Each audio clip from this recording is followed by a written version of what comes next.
worrying about the other mothers.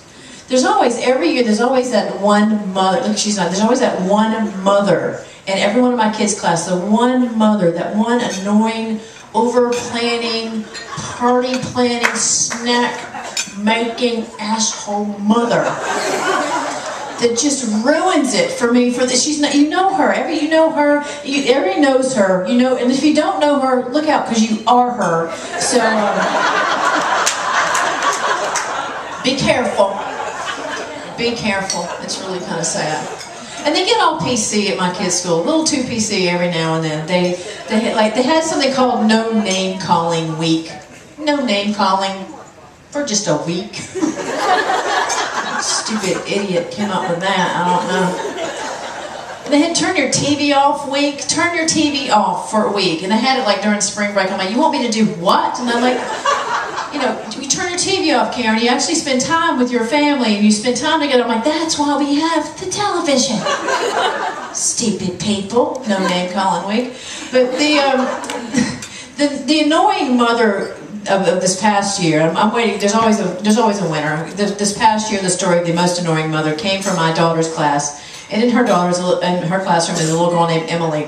And Emily came to school, and my daughter came home and said, "Mama, the tooth fairy came to see Emily last night, and the tooth fairy put glitter all over the floor at her house, and left her a bracelet and a Barbie."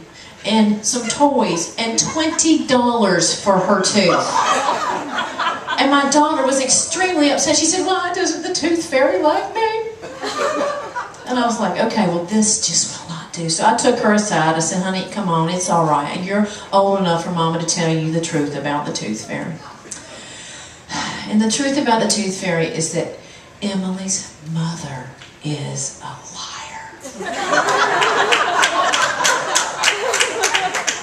The real tooth fairy won't go to Emily's house. So Emily's mother has to pretend to be the tooth fairy.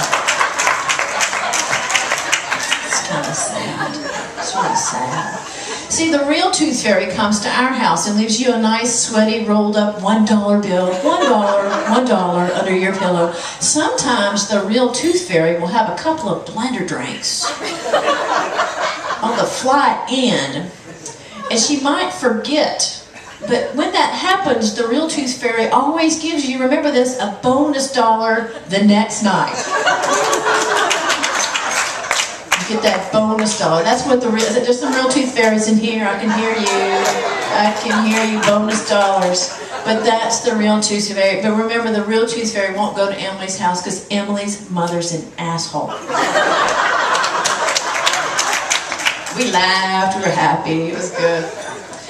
You know, I always give my mother a hard time because I say, you know, it's harder now because you've got Emily's mother.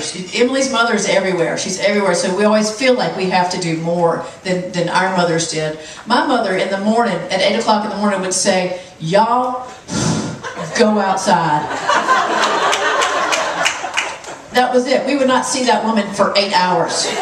She would lock the door behind us.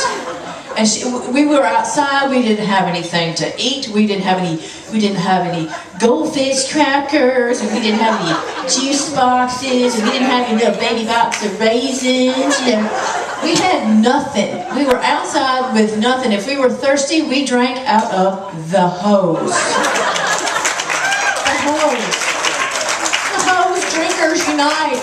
And we're okay. In the hose, the water was hot in the summertime. Scald in my mouth, a scald in my throat, I'm drinking out of the hose. Sometimes she would give us some money. She would like slip $20 sort of underneath the door so she wouldn't have to let us back in. She would give us some money and she would say, "Y'all just go down, go buy some candy. I don't care, y'all just stay outside. I don't want to see you the rest of the day." So we would go, we'd head down towards the candy store, which was the convenience store called Handy Andy. And on our way down to Handy Andy, we would stop at the Death Trap playground that we had back then. Very different from my kids' play, very different. Now my kids have like bark and little wood chips and little rubbery stuff, so if the little child falls, they don't get a bruise. We had just a sheet of asphalt. Just concrete. Just sheet of asphalt. You fell down, you broke your arm, you know. And we'd go out there and we would play on this equipment that was just going to kill somebody. We had the swing set. If you got everybody going it just the right way, and it was our goal in life to tip that thing over and decapitate one of our friends. That was what we were trying to do.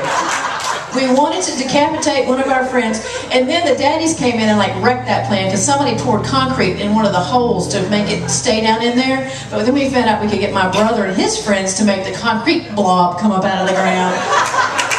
And at that point, the game was to who could put your hand in there and get it out before you got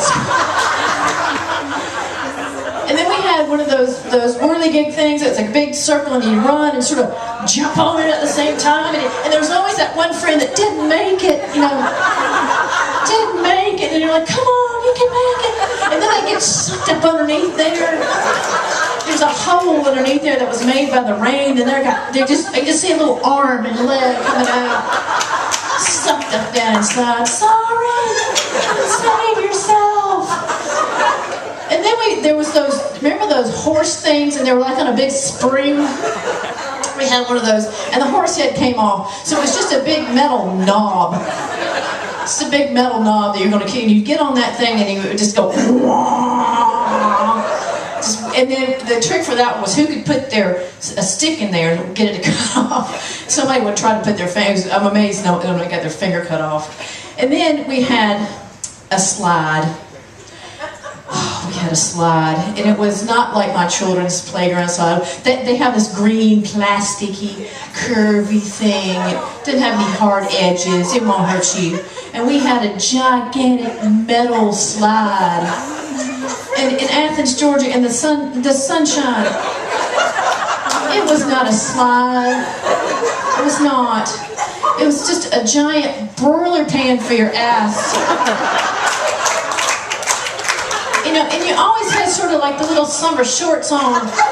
And so part of your little bottom was coming out. We call that mule lips, that little part of your bottom. So the little part of your bottom is hanging out. So you're kind of like, and part of your skin is being left behind. And there was always that one Mensa member in the group that would say, guess what? You can go faster if we throw some sand up on there. So now your little burned ass is going through the sand. It's horrible. We survived. I'm amazed we survived. I'm still standing here. I'm amazed.